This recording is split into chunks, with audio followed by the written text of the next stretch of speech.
긍정 피드백이라고 해야 될까요? 다른 멘티분들에게 저는 되게 좋은 자극을 많이 받았어요. 좀 더 오늘 하루라도 어제보다 조금 더 나은 삶을 살아야지 이런 마음이 들면서 그게 계속 쌓이더라고요, 긍정 피드백이. 사실 이런 게 내가 멘토링 프로젝트에 참가하지 않았다면 있을 수 있었을까? 트리거가 된 거죠, 저한테는.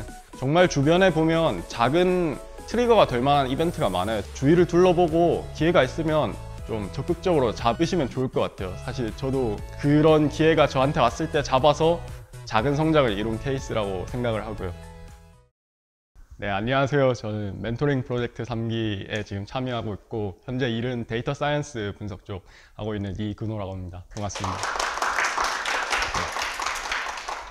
제가 진짜 막 튀는 거 이런 거 정말 싫어해가지고 네, 진짜 안 하려고 했는데 오늘 안 하면 후회할 것 같아서, 그리고 또 박사님이 이것저것 언급을 많이 해주셔서 안 하면 안 될 것 같은 기분에 지금 약간 나왔는데 네.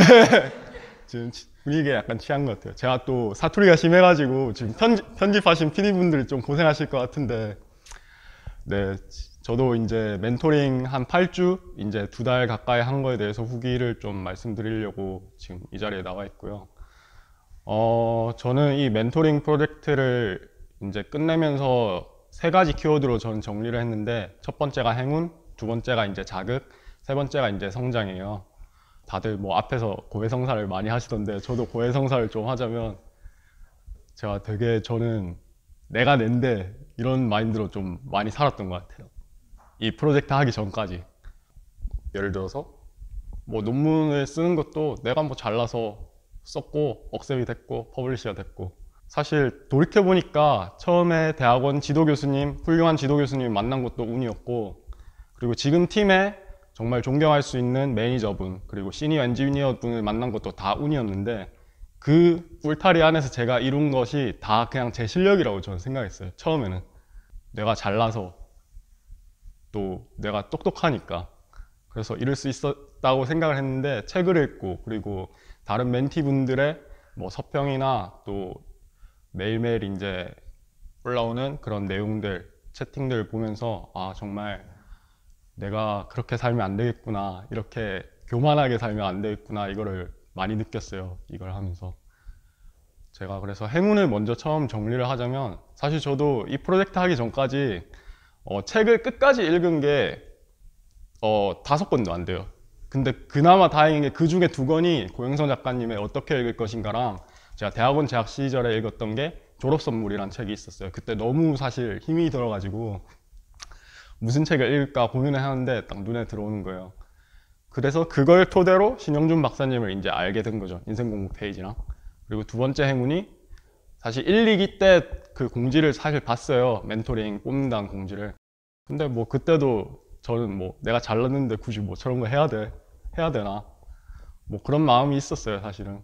근데 딱 연말 시즌에 이제 3기를 뽑는다, 그때 뭔가 내가 좀 바뀌어야 되겠구나 이런 걸 느끼게 돼서 이제 지원을 했는데, 또 우연찮게 그리고 운이 좋게도 됐어요. 왜냐하면 저는 지원을 하면서도 그렇게 내용을 썼어요. 왜냐하면 완벽한 공부법을 사실 읽지 않았는데 지원을 해서 정말 좀 죄송하다고, 이거는 약간 도의에 약간 어긋나는 것 같다. 왜냐하면 저자의 저서를 읽어보지도 않고 이런 프로젝트에 지원한다는 게, 그래도 제가 조금 이쁘게 봐주실 수 있다면 졸업 선물 책과 어떻게 읽을 것인가를 읽었다. 그리고 한 가지 약속은 완벽한 공부법을 멘토링에 뽑히든 뽑히지 않든 꼭 서평을 쓰겠다, 이렇게 약속을 했고, 그거에 뭐 영향이 있었는지 어쨌든 멘토링 프로젝트에 뽑히게 됐어요.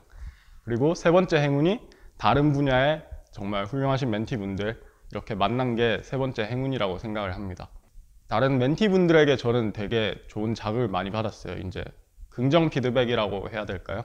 박사님 좀 서운하실 수도 있겠지만 저는 박사님보다 멘티분들한테 얻은 자극이 좀 더 많았던 것 같아요. 예를 들어서 뭐 서평 같은 걸 봐도 뭐 태연님이 쓰시는 서평 이런 걸 보면서 와, 어떻게 이렇게 이런 내공이 있을 수 있을까.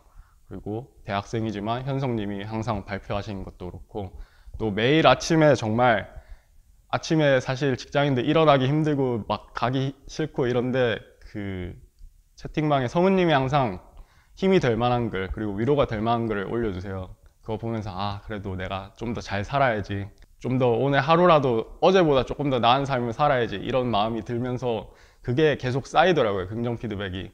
저만 받은 게 아니라 저로 인해서 받은 분들도 있었을 거라고 사실 생각은 하고 싶어요. 뭐 그렇지 않을 수도 있겠지만.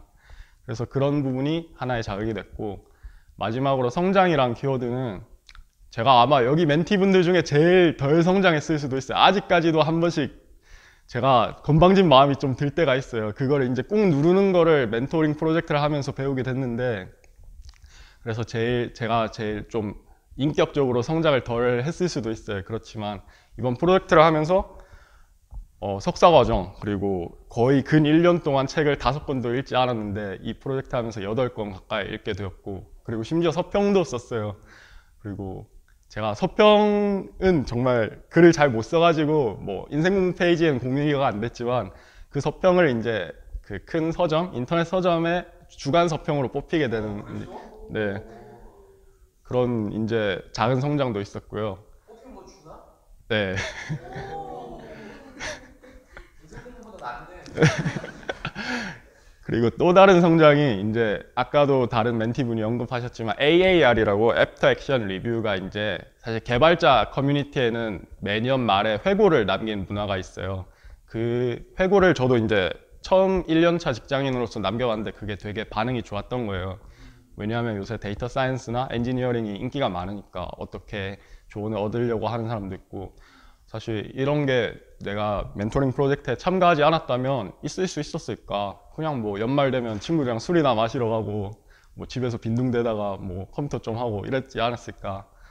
그래서 사실 작은 성장 2개가 있지만 이거를 이제 어떻게 보면 트리거가 된 거죠, 저한테는. 이걸 계기로 멘토링 프로젝트가 끝나더라도 매주 한 권 책을 읽으려고 노력할 것이고, 데일리 리포트는 당연히 매일매일 써야 되겠죠. 그걸 노력하려고 생각하고 있고요. 그리고 또 이런 네트워크 자체가 형성된 게 저한테는 되게 큰 자극이랑 도움이 된 것 같아요. 그래서 이제 사실 멘토링 프로젝트를 지원했는데 떨어지신 분들도 있을 거고, 인생공부 페이지에 대해서 뭐 체인지 그라운드에 흥미가 있어서 지금 영상을 보시는 분들이 계실 텐데, 정말 주변에 보면 작은 트리거가 될 만한 이벤트가 많아요. 제가 지금 저도 나이가 많은 건 아니지만 돌이켜보면, 예를 들어서 대학생분들이라면 학교에서 보통 교환학생 프로젝트라든지 아니면 정말 간단하게 내가 집에서 놀고 있더라도 한두 달 아르바이트 하는 게 정말 자기한테는 큰 성장이 될 수도 또 있고요.